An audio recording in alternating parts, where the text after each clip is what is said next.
Bonjour, merci d'avoir accepté cette interview.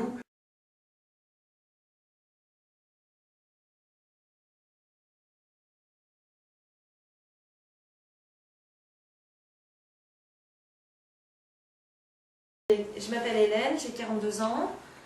Je suis mère de 5 enfants, 3 d'un premier mariage et 2 avec mon mari.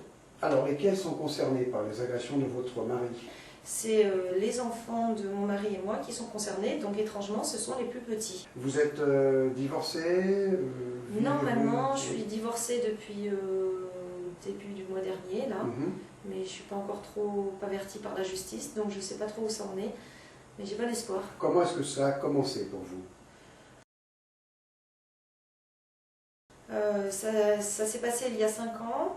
J'ai compris d'abord par rapport à ma belle famille que mon mari avait des antécédents de pédophilie. Donc j'ai compris qu'on essayait de me cacher les faits.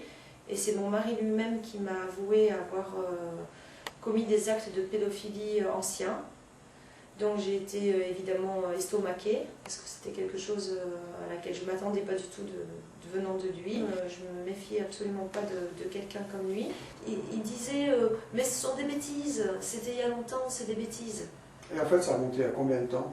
Alors les actes sur Caroline, c'était dans les années 80. Les actes sur son petit frère André, c'était dans les années 70. Sur son petit frère? Ouais, un demi-frère. D'accord. Donc le demi-frère, il m'a confirmé qu'il avait bien été violé. Et pour la petite Caroline, j'ai appelé ses parents qui effectivement m'ont appelé et ça a été confirmé aussi, quoi. Moi, il m'avait avoué ces faits-là.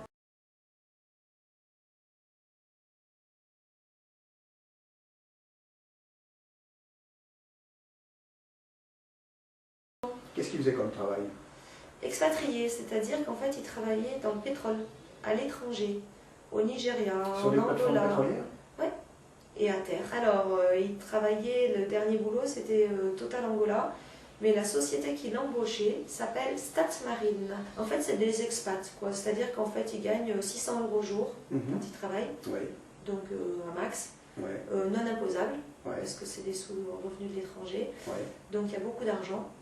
Et puis, il travaille en mer, et puis il travaille aussi à terre. Et comme moi, je suis partie en Afrique, au Gabon, avec lui pendant 1 an, évidemment, j'ai rappelé le Gabon pour savoir ce qui s'était passé.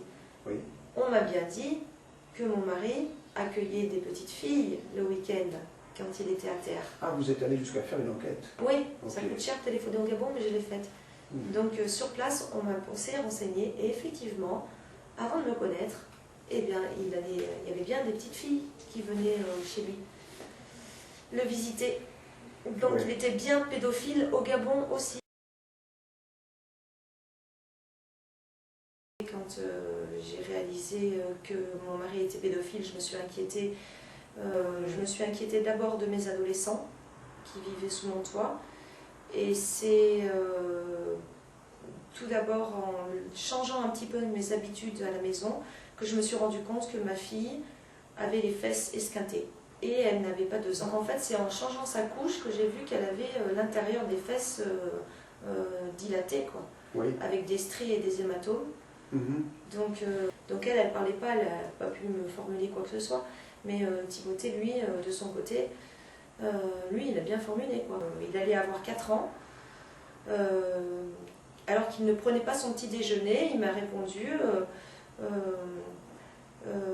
quand papa il joue avec Anaël, il rentre, il sort, il rentre, il sort, et elle rigole, elle. Et là, je me suis dit qu'il était peut-être concerné, et je lui dis, et toi? Et il m'a dit, et moi, ça ne me fait pas rigoler du tout, ça me fait vomir.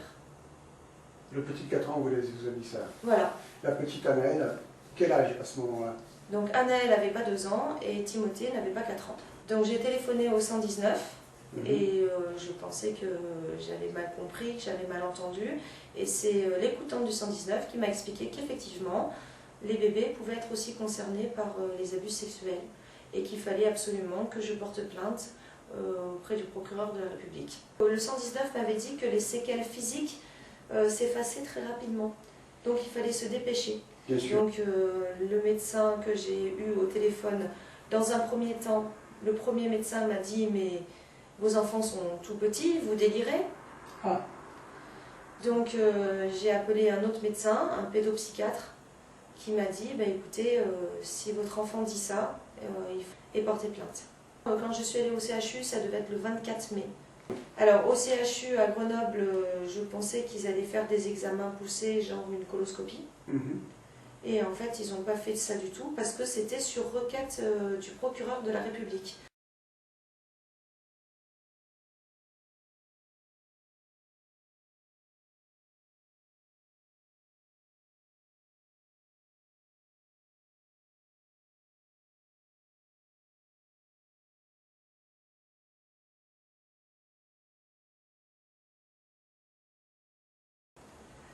Donc je suis allée au poste de police à Grenoble. Après m'avoir fait poireauter à peu près 3 heures, à remarquer que j'habitais dans la Drôme, ils m'ont dit mais non, il faut aller dans la Drôme.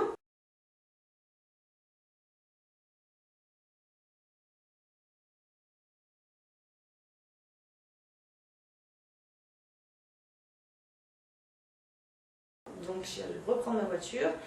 J'ai dû prendre rendez-vous avec la gendarmerie dont je dépendais de mon village. Saint-Jean-en-Royans. Ils ont commencé à me donner un rendez-vous une semaine après et j'ai tellement râlé dans le téléphone qu'ils m'ont donné un rendez-vous un peu plus près. Ils vous ont donné un rendez-vous, vous n'avez pas pu y aller spontanément? Non, il fallait prendre rendez-vous. Il fallait prendre rendez-vous pour porter plainte.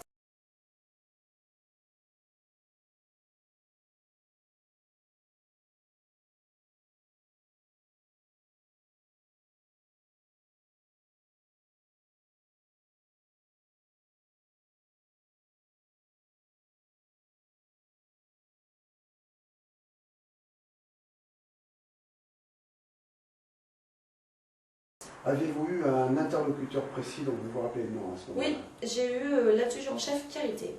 Adjudant-chef Carité. Carité. Qui vous a dit de ne pas venir tout de suite faire votre plainte, Oui. mais qui vous a donné un rendez-vous pour une semaine plus tard. Voilà. Et est-ce que vous avez été aiguillé quant à des actions à mener? Des actes médicaux? Par exemple? Non, rien. Rien du tout? Non, je devais attendre. Je devais attendre qu'il soit disponible pour me recevoir et m'accueillir parce que c'était une plainte qui allait prendre du temps, etc. Et qu'ils n'étaient pas disponibles pour moi tout de suite.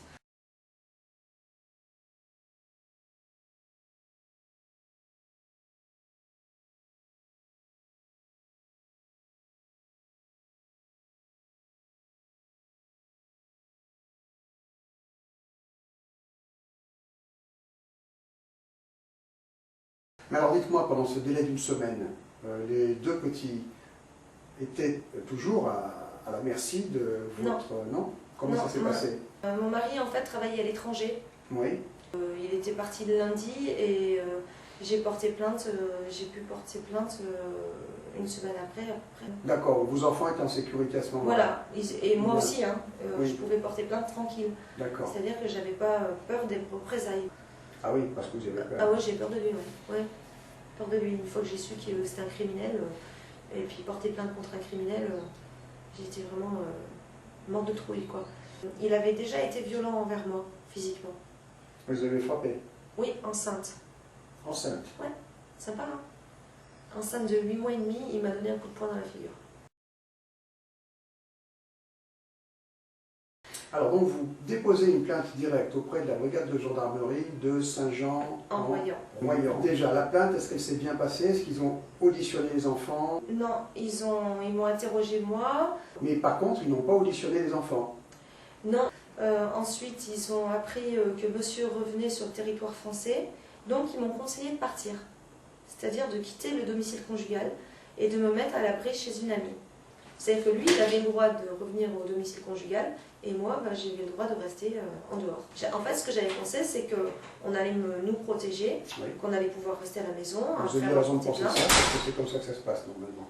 Je ne pensais pas que c'était à moi de partir avec 2 enfants en bas âge, quoi. Non, du tout.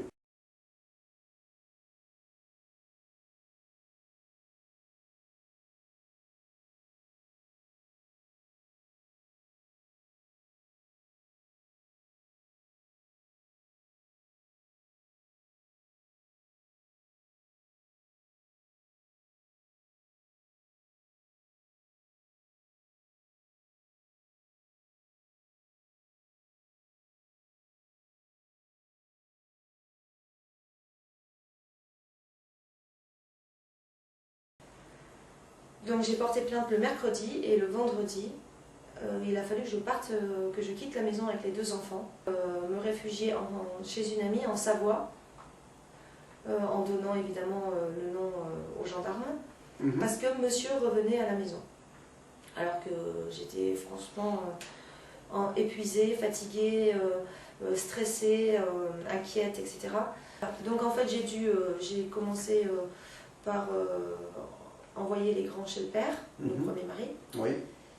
Je me suis occupée d'essayer de rester calme pour que les enfants petits soient à peu près sereins. Donc ça a été très difficile. Oui. On vous a mis un gros coup de pression à ce moment-là, d'un seul coup. Voilà. C'est là où, avec le gendarme Carité, ça a commencé à mal se passer. C'est-à-dire que je lui ai dit que je ne comprenais pas que ce soit moi qui sois obligée de partir. Là, j'ai commencé à me fâcher un peu avec lui. Il m'a dit, mais écoutez, laissez-nous faire notre travail, on sait ce qu'on fait, c'est à nous de faire. C'est-à-dire que je devais faire selon les desiderata des gendarmes et suivre leurs instructions sans penser, sans réfléchir, sans râler, en me cachant, en payant mes frais de vie à l'extérieur, etc. Pendant que monsieur, lui, faisait l'enquête. Monsieur l'adjudant-chef Carité. Monsieur l'adjudant-chef Carité. Après mon dépôt de plainte et avant l'audition des enfants, je suis retournée au CHU. Et là, sur les fesses de Timothée, donc le garçon de 4 ans, a été repérée une fissure anale.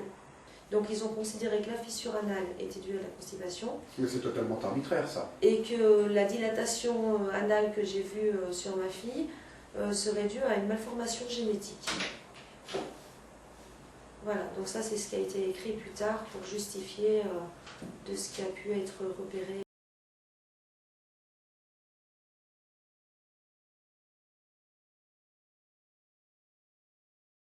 Non, ils ont commencé par faire l'examen médico-légal à Valence, en ma présence. D'accord. Donc ils s'en sont servis après contre moi parce qu'ils ont dit que j'avais influencé les enfants pendant l'expertise médico-légale. En fait, une expertise médico-légale, c'est simple, on fait un toucher anal à l'enfant. Vous êtes sûr qu'on fait un toucher anal dans ce genre de circonstances? À mes enfants, ils nous ont fait. Et ils ont auditionné dans les locaux de l'hôpital à Valence les enfants. Ils les ont auditionnés dans les locaux de l'hôpital? Voilà. Ah, tiens. Et ils ont été auditionnés par une brigade de mineurs, ou par qui exactement? Toujours le gendarme Carité. Toujours l'adjudant-chef Carité? Toujours lui, avec quelques personnes en civil. Vous connaissez leur fonction? Non, du tout. Il n'y a que Timothée qui a été auditionné puisque Anaëlle était considérée comme trop petite. La petite Anaëlle, elle vous a parlé à vous à un moment donné ou pas, quand elle avait 2 ans? Alors, quand je l'ai emmenée au CHU de Grenoble pour voir si un médecin pouvait être aidant dans l'histoire, je me suis arrêtée au bord de la route et je lui ai dit qu'on allait voir, parce qu'elle avait les fesses abîmées, qu'on allait voir un docteur. Et elle m'a dit, en montrant son index, ça a été bien repris dans la procédure, elle m'a pointé son index dans le rétroviseur et elle a fait papa caca. Voilà. Donc à 2 ans, c'est tout ce qu'elle a dit. Et l'adjudant-chef Carité a estimé que ce n'était pas nécessaire de prendre son audition filmée. C'est pas mal. Du fait qu'elle n'avait pas beaucoup de vocabulaire à l'époque. Ben voyons. Alors, pendant cet intervalle-là, vous êtes donc parti chez une amie avec les enfants, c'est bien ça? Oui. Combien de temps vous êtes resté là-bas? Chez elle, je suis restée 3 jours. Les enfants pleuraient tellement, parce qu'en fait, ce qui s'est passé, les enfants ont eu peur du mari de mon ami, bon, qui est quelqu'un d'assez grand, qui ne connaissait pas, etc. Ça pouvait être encore plausible. Ce qui était bizarre, c'est qu'ils avaient peur de mon ami, et ils avaient peur des enfants de mon ami. En fait, ils avaient peur de tout le monde. Donc, ils ont fait que pleurer. Pendant 3 jours.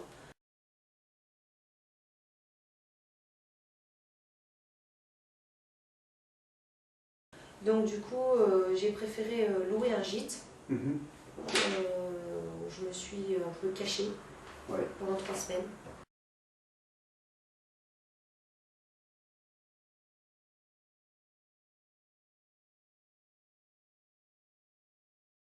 Alors, lui, il est rentré entre-temps. Lui, il est rentré, oui. Il est rentré à la maison.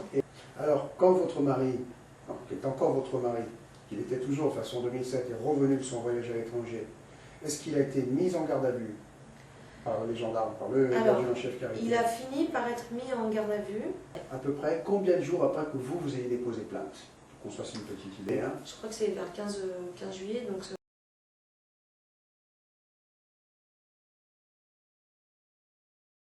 il a fait 44 heures de garde à vue. C'est bizarre parce qu'il aurait pu aller jusqu'à 48 heures. Surtout que, une fois, maintenant que j'ai les papiers, je peux bien voir comment ça s'est passé. C'est-à-dire qu'à la fin de sa garde à vue, à la question est-ce que vous avez fait un cunnilingus à la petite Caroline alors âgée de 6 ans? La réponse, ouais, les anciens crimes pédophiles. Comment est-ce que les gendarmes connaissaient le nom d'une ancienne victime? Parce qu'il a avoué ça. Il a avoué à cette occasion-là? Il a avoué avoir commis des actes de pédophilie. Aux gendarmes? Aux gendarmes. À l'occasion de sa mise en garde à vue? Oui.